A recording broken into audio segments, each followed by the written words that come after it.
ছোটবেলা থেকেই নানার বাড়ির মানুষ, আর নানার বাড়ির ছোটোর থেকেই কিন্তু এই ধান চাল দেখে বড় হয়েছি। দাদার বাড়ি কিন্তু দ্বিগুণ ছিল, কিন্তু কখনো দাদার বাড়ির জিনিস আমরা চোখে দেখিনি, কারণ দাদার বাড়ি আমরা থাকতাম না। ছোটবেলা থেকেই নানাদের কাছে থাকছি, নানাদের গ্রামে মানুষ, মানে নানাদের বাড়ি না তাই বলে, নানাদের মানে বাড়ির কাছে জায়গা কিনে বাড়ি করেছে আমার বাবা, তাই বলে নানার বাড়ি কখনো ছিলাম না। আর এই তো দাদার বাড়ির সম্পত্তি অনেক থাকলেও কিন্তু আবাদ বসত কখনো দাদার বাড়ি যাইতাম না, দেখিনি।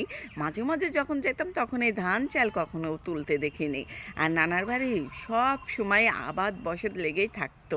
আমার নানারা পুরাতন গৃহস্থ, এমন কোনো ফসল নেই যে আমার নানার বাড়ি নেই। আর দেখেন আমার মামারা ধান কেটে আনছে, আর দেখেন কি মেঘ লাগাইছে, যেমন মেঘ ধরাইছে তেমন বাতাসে উঠেছে। অবশ্যই আমার মামারা কি এই ধান কি ঘরে তুলতে পারবে না বৃষ্টিতেই ভিজবে কে জানে।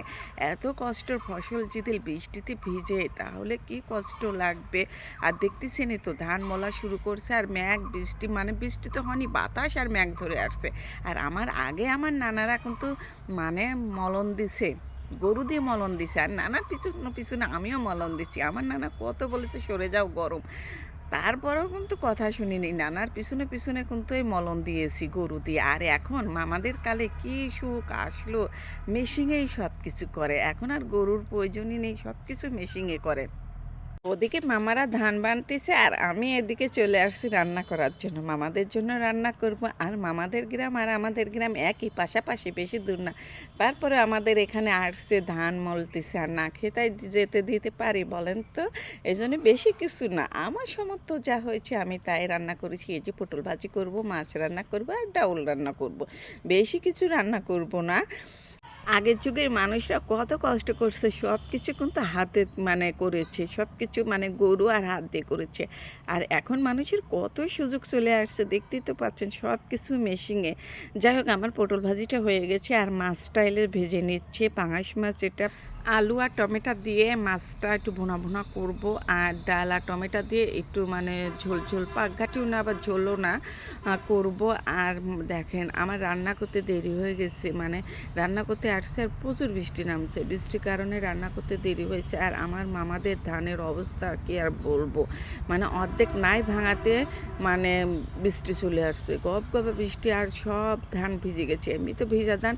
আর এই ধান যদি রোদ না দেওয়া হয় আর না শুকায়, ধানগুলো নষ্ট হয়ে যাবে, গন্ধ হয়ে যাবে। আর আমাদের এদিকে 2 দিন হলো বৃষ্টি, তো মানে রোদ তো নেই, বৃষ্টি এই ফর্সা মেঘ নেই, আবার দেখা যাচ্ছে ঝুমঝুমা বৃষ্টি নামে পড়তেছে। আর এত বৃষ্টি হচ্ছে যে আর কি বলবো, মানে জ্যৈষ্ঠ মাসে এত বৃষ্টি হচ্ছে এই বছর, মানে আষাঢ় মাস তো আসেনি, আষাঢ় মাসে কি হবে আল্লাহ জানে। যাই হোক, মামাদের খাওয়া দাওয়া করে আবার এই যে মামারা ধানের কাছে চলে আসলো, আর এই দেখেন সব ধান বস্তাতে পড়ছে, আর এই দেখেন কি বৃষ্টি নামিছে, সব ধান ভিজে গেছে। এই ধান যদি রোদ না হয় ধানগুলো সব ফুটে যাবে, নষ্ট হয়ে যাবে। আর দেখেন মানুষেরা এখন এত শোক হয়েছে।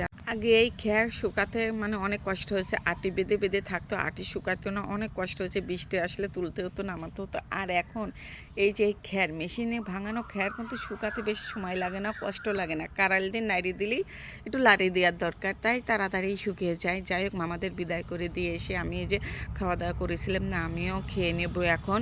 আর খেতে খেতে আজকে বিদায় নেব। সবাই ভালো থাকবেন, সুস্থ থাকবেন, আমাদের জন্য দোয়া করবেন, আপনাদের জন্য অনেক অনেক দোয়া ভালোবাসা রইল।